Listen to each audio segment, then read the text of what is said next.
Hello, good evening. Thank you for joining us on the news on NTA International. I am Charles Alpha, and Courage Ogiriahi is our sign language interpreter. But first, let's take a look at some of our top stories.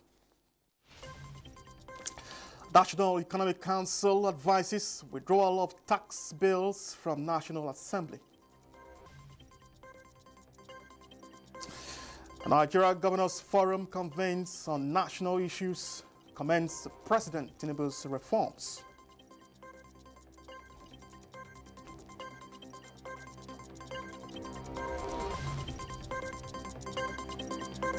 And from our foreign scene, 3-day mourning for victims of typhoon.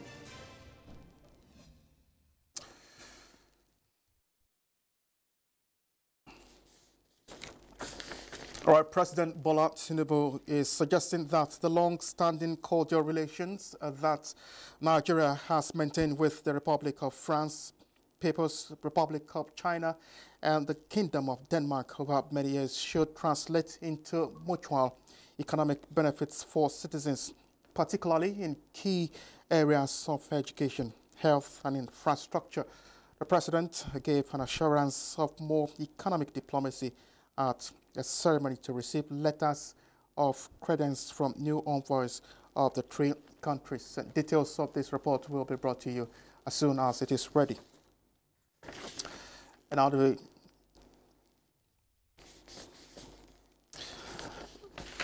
National Economic Council has advised the withdrawal of the tax bills from the National Assembly for wider consultations and understanding. The Council also directed the Federal Ministry of Water Resources and Sanitation to conduct integrity review of waterways and dams across the country to avert reoccurrence of flooding which affected 34 states this year. And our state correspondent, Abdurrahman Jibrila, will bring us details of this report later. Now, the Nigerian Governors Forum is strengthening collaboration with key players in the economic, health, and security sectors in finding innovative solutions to national challenges. This came to the fore during the forum's physical session, which held at its secretariat in Abuja. Our political correspondent, Abubakar Kwanga, reports. It was around 9 o'clock in the evening yesterday when governors, few deputies, and the former Vice President of Nigeria, Mohammed Namadi Sambo, started arriving the secretariat of the Nigerian Governors Forum shortly after attending a meeting of the National Council of Traditional Rulers held at the State House to review reports on issues of urgent national importance. And the session went closed door, which lasted several hours, with African Medical Center of Excellence funded by Afrexim Bank to manage cardiovascular illnesses, and the nation's fuel situation dominate deliberations. And it's going to be a referral center of excellence for all medical challenges. We also received the Chief Executive Officer of NMPC, who briefed us on the total subsidy removal and the challenges facing the corporation and his plans to alleviate the sufferings of our people occasioned by the increase in pump prices. The forum also received a briefing from offices of the National Security Advisor and Department of Security Services on better ways to foster synergy in protecting lives and safeguarding property of Nigerians. The new Director General of the Department of Security Service also briefed us on new strategy to stop the rate of insecurity or the security challenges in the country. The Office of the National Security Advisor appointed a director to liaise with the state governments for closer relationships. She also appeared before us, spoke very eloquently, and we committed to also working with her. Nigeria Governors Forum, chaired by the Governor of Kwara State, Abdulrazak Abdurrahman, commends President Tinubu's reforms under the Renewed Hope agenda and appeals to Nigerians to be patient as steps have been taken to solve fuel crisis and make living affordable. In Abuja, Abubakar Akwanga, NTA News. The federal government has initiated the process of redesigning the Nigeria Community Action for Resilience and Economic Stimulus program to better address the needs of the most vulnerable and poor Nigerians. NECA reports that this is in view of the proposed additional $500 billion financing from the World Bank. All right, details of this report will come to you later. Now, the Minister of Information and National Orientation, Mohammed Idris, says government and the media are not necessarily opponents, but partners in nation building, while playing host to the management of the Guardian newspapers. The minister reaffirmed that the task of nation building is hinged on a collective responsibility, and the media, as society's watchdog, is expected to be more vigilant in protecting the nation's democracy, peace, and unity. In a statement, the Special Assistant on Media, Rabiu Ibrahim, says the minister identified the Guardian newspapers as one of the leading media powerhouse whose history is synonymous with Nigeria's struggles for representative democracy and the fight against military rule, pointing out that, as such, it should continue to be a pro-democracy, spearheaded, and not yield any grounds to any destabilizing notions. The minister urged the media to grasp the noble intentions of President Bola Ahmed Tinubu's administration, which is steeped in visionary reforms that will turn around Nigeria's socio-economic fortunes. The Chief Executive Officer of the Guardian newspapers, Mr. Toke Ebro, said the organization is still a torchbearer in the consolidation process of the nation's democracy and will continue to promote the ideals of unity, peace, and national security. Now, the meeting of separate and joint National Public Service Negotiating Council has identified trust as key to enhancing efficiency and improved labor relations. Chairman of the Council, Comfort Adeosun, stated this while addressing newsmen shortly after the three-day program, organized by the Office of the Head of Civil Service of the Federation in Port Harcourt. Sinachi Samuel reports. The three-day separate and joint National Public Service Negotiating Council meeting, organized by the Office of the Head of Civil Service of the Federation, resolved to incorporate communication and collaboration in the drive to end constant strike actions by labor unions. Chairman of the Council and Permanent Secretary, Office of the Head of the Civil Service of the Federation, Comfort Adeosun, emphasized that trust facilitates open communication and promotes constructive conflict resolution. She noted their commitment to achieving industrial harmony and appreciated the overwhelming support from President Bola Tinubu, while also commending the host governor, Sir Siminalayi Fubara, for his support. We've talked about the benefits of incorporating communication and collaboration so that we don't have to go on strikes. By the time we come to the negotiation table, which we have done in these 3 days, we are able to come with resolutions that is going to be submitted to the labor side and to the government side. In that case, we continue to build what? Trust. Benjamin Anthony is the president, Joint National Public Service Negotiating Council. We believe that within a few time or years to come, Nigeria will experience a great industrial harmony, and people will begin to put in their best. The council assured that outcome of the meeting will be transmitted to the National Council for Establishment for approval.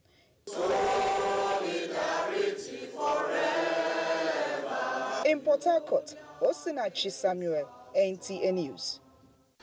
Implementing in full the biodiversity finance commitments made to developing countries at COP15 emerged as one of the most expressed concerns by the Ministerial Alliance for Ambition on Nature Finance and the Global South. Chairman of the Alliance, Dr. Isaac Adekunle-Solako at the press conference in Colombia said there has been no increase in international nature finance supporting projects in the case of Nigeria and other global South countries. While the Nigerian government efforts to increase biodiversity finance and improve its goals to restore and conserve its biodiversity is ongoing, the efforts the Minister of State for Health, Dr. Isaac Salako, reaffirmed cannot replace or supersede the funds pledged through the adoption of Target 9 of the Montreal Biodiversity Framework. At a press conference in Colombia, the Alliance's declaration to urgently increase international finance commitments and develop a roadmap and accountability mechanism to ensure the $20 billion commitment to developing countries is delivered on time was endorsed by 20 countries from the Global South. Therefore, invite all our partners in the Global North to go beyond the bare minimum and to endeavor to go far above the 20 billion pledge by 2025. The nature crisis is not being addressed with urgency. The alliance said during the COP15 negotiation, the 20 billion target was generally understood as a doubling of the existing level of funding, which means the level of international nature finance at the time of the COP15 negotiation was actually $15.4 billion. The Ministerial Alliance for Ambition on Nature, Finance and the Global South is hoping there will be no excuse for not reaching the $20 billion target pledge by the end of next year. Charles Alpha, NTA News. Nigeria and Vietnam are strengthening their bilateral relations through strategic collaboration aimed at enhancing trade and economic development. This partnership is poised at unlocking new business opportunities, drive investment, and create jobs in both countries. Alika Panacharua reports that Nigeria and Vietnam are keen to explore several key areas to enhance the ease of doing business between the two nations. Nigeria and Vietnam were described as complementary economies that both countries can take advantage of. Nigeria's vast resources and lands and Vietnam's expertise in manufacturing and technology are some areas the partnership could amplify. It was agreed that this collaboration can help enhance ease of doing business between the two countries, as well as create new market opportunities and attract foreign investments into Nigeria. Nigeria and Vietnam share a lot of similarities in terms of the agricultural production. So I think we need to have more interaction, more exchanges between the business communities. We want to see a situation whereby the Vietnamese come in, with their technology, bring in part of the production line of their,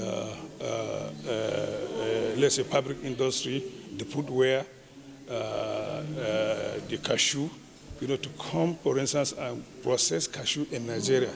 They also observed that working together to address challenges such as cultural and language barriers, regulatory differences, infrastructural gaps, and leveraging opportunities, Nigeria and Vietnam can drive sustainable economic growth, reduce poverty, and improve living standards in both countries. Kano is a very huge business hub, and then is a commercial hub of the West Africa. We do look forward to partnering with sectors, countries, private investors that are willing. As far as we are concerned in the 10th House of Representatives, is what you bring that will go, we study, and then we support you with the necessary law. The importance of knowledge transfer was also emphasized in Abuja. Alika Opanachi, Arua, NTA News. You're still watching the news on NTA International. More reports ahead. Please stay with us. Imagine a world where your potential isn't limited by your bank account, where your financial dreams can become reality. That world is here with the Nigerian Consumer Credit Corporation scheme, Credico. Credico is one of President Tinubu's initiatives designed to put the power of consumer credit in the hands of working Nigerians. Here to help you achieve your goals, whether it's providing for your family or expanding your home or business. Visit www.credico.ng today for details. This is the renewed hope. Thank you for staying with us. 800 informal traders, of whom more than 70% are women, have been trained in small-scale cross-border trade. The ECOWAS Commission has now launched the Traders Empowerment Program to scale their capacity to fully reap the benefits of the initiative designed to enhance economic growth in the sub-region. Calvin Unaye reports. In West Africa, MSMEs make up a significant portion of the economy, with women leading many of these small businesses. But the challenge of lack of finance to expand their trade is hindering them from reaping the full benefit of cross-border trade. This program, designed by the Commission in partnership with a financial institution, is believed to have the potential to enhance financial literacy needs and boost economic inclusion for women in the sub-region. The ECOWAS Commission is committed to addressing these challenges and championing women's economic inclusivity through strategic intervention within the framework of the ECOWAS Vision 2050. Training them, empowering them, you are empowering the whole nation. So this aligns with even what the government is doing in terms of the renewed hope agenda of Mr. President. With the launch of the initiative, beneficiaries are open to mentorship and networking opportunities with the objective of building a network of women entrepreneurs with capacity to trade across member countries. In Abuja, Kelvin Ewunwaye, NTA News. In other news, Spain on Thursday began 3 days of mourning for victims of the worst flooding in decades. The biggest typhoon in nearly 30 years hits Taiwan. Chukuno Sungwapezi has details. Flags flew at half-mast in Madrid and European Union headquarters in Brussels as Spain begins 3 days of mourning for those killed by severe flooding in the eastern and southern parts of the country, which claimed more than 95 lives. Rescuers raced Thursday to find survivors and victims of once-in-a-generation floods that left towns submerged with overturned cars scattered in the streets. About 1,000 troops joined police and firefighters in search of bodies in the Valencia region. In a related development, schools and workplaces across Taiwan were closed Thursday as millions of residents braced for Typhoon Kongre, the biggest storm to directly hit the Asian nation in nearly 30 years. More than 400 domestic and international flights were cancelled, while all ferry services were suspended, with over 250,000 homes without power. Authorities have evacuated more than 9,600 people from their homes in vulnerable counties and cities. Packing maximum wind speed of 184 kilometers per hour, the typhoon slammed into eastern Taiwan Thursday afternoon. Chukunon Songwabweze, NTA News. And from Spain, we take you now to Botswana, where polls have now closed and counting on the way in the presidential and parliamentary elections. The diamond-rich South African country voted in general elections Wednesday, with the ruling party vying to extend its 58 years in power and hand President Mokgweetsi Masisi a second term amid concerns about rising unemployment and an economic slump. Many of the more than 1 million registered voters queued for several hours to cast their ballots. With 61 seats up for grabs in Parliament, Botswana's first-past-the-post system means the first party is to take 31 seats will be declared the winner and install its candidate as president. The Independent Electoral Commission said it expected first result late Thursday. And in Kenya, courts this Thursday lifted an injunction filed by impeached Deputy President Rigathi Gachagua to stop the swearing-in of his predecessor, Kithure Kindiki. The court held that its decision falls within the constitutional framework. And Chukwuno Sonwabeze reports. The three-man panel of justices, while vacating the injunction order, held that an extended vacancy in the office of Deputy President was untenable. The court cited the need for continuity in the office of the second-in-command in the country. Regarding whether the applicants will suffer any harm if the conservatory orders are not granted, we find that no individual can suffer loss or damage when the Constitution is permitted to operate as intended. Allowing the constitutional process to unfold does not in itself result in detriment, as it upholds the rule of law and respects the framework agreed upon the people. The applications for conservatory orders are hereby disallowed.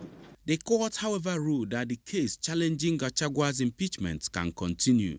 Gachagua's lawyers said they will appeal the ruling. The impeached deputy president had approached the court objecting to his removal, calling it politically motivated. Chukwuno Sonwabeze, NTA News. And back to Nigeria, the administration of President Bola Tinubu will continue to do all it takes to improve the lives of ordinary Nigerians by implementing reforms and policies with sustainable impact. Nigeria's First Lady Oluremi Tinubu gave this assurance in Ado-Ekiti, Ekiti State, during the distribution of assorted food items to vulnerable groups in the state under the Food Outreach Program of the Renewed Hope Initiative, represented by wife of the Vice President, Hajia Nana Shetima. The First Lady assured Nigerians that the various reforms and programs of the current administration have the potential to yield long-lasting effect.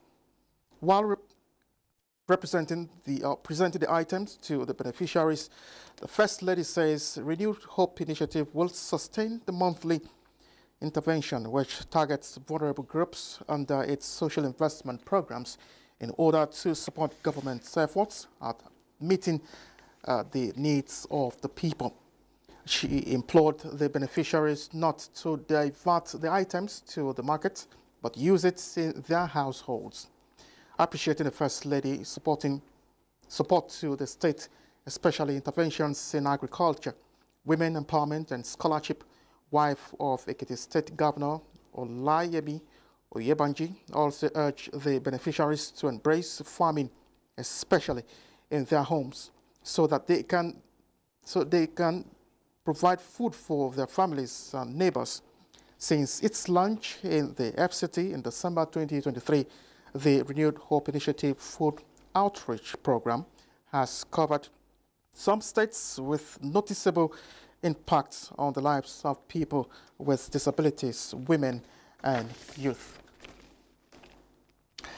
Now, the federal government has reiterated its determination to transform the health sector for better health service delivery to all Nigerians, irrespective of location and status.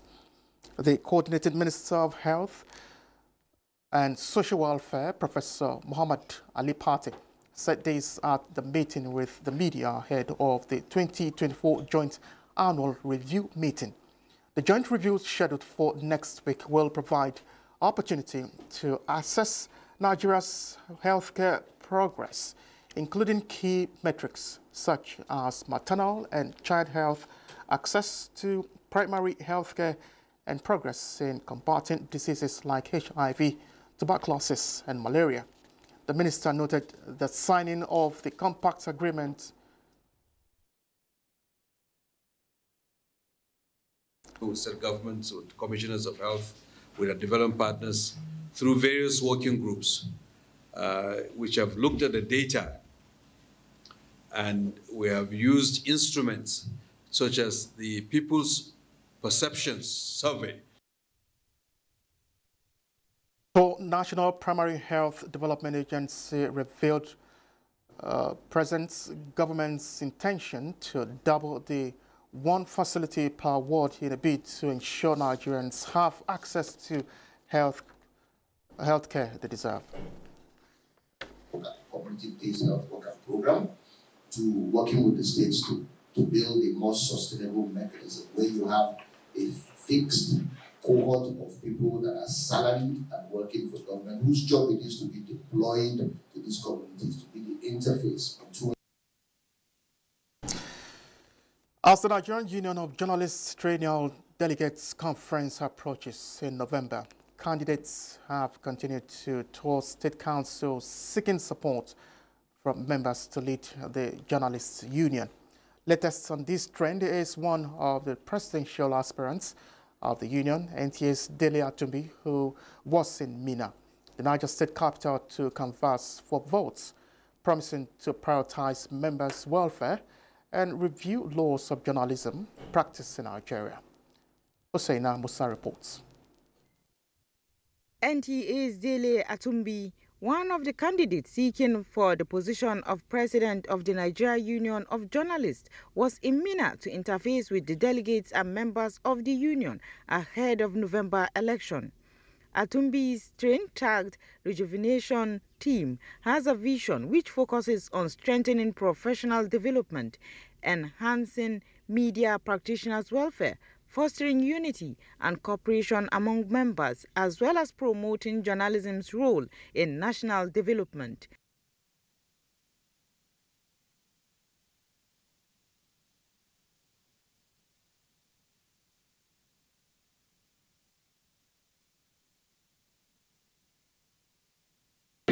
National Secretariat of the Union, and to equally ensure that IIJ, in terms of infrastructural development, is not lacking. Dele Atumbi boasts an impressive track record, having served as chairman on Ondo State Council, zonal vice president, and was the national treasurer of NUJ, from where he stepped down to vie for the #1 position of the union. His extensive experience demonstrates his dedication and leadership prowess. During his tenure as Ondo State Council chairman, Atumbi facilitated the construction of a secretariat and re-engagement of some dismissed members, a feat described as milestone in the overall development of the union. We came with a message of rejuvenation, with a message of capacity, with a message of innovation. These pillars will drive a new NUJ that will take the entire media practice in Nigeria to the next level. The engagement was an interactive one, as members took turn to share thoughts with the candidate and raise observation on his agenda. In Minna, Hosseina Musa, NTA News. Sultan of Sokoto and President General Nigerian Supreme Council for Islamic Affairs Mohammed Saad Abubakar says Friday, 1st November 2024, which is equivalent to 29th day of Rabiu Hassani 1446 AH, shall be the day to look for the new moon of Jumadal Ula 1446 AH. This is contained in a statement signed by the Secretary, Advisory Committee on Religious Affairs, Sultanate Council Sokoto, Yahya Muhammad Boy.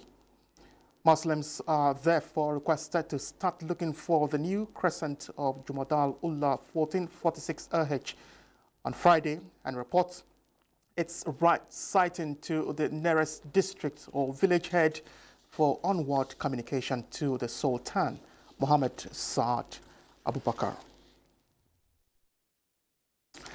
And this is where we end the news. Many thanks for watching. I am Charles Alpha. Our sign language interpreter has been Courage Aguirre. Thank you for staying with us.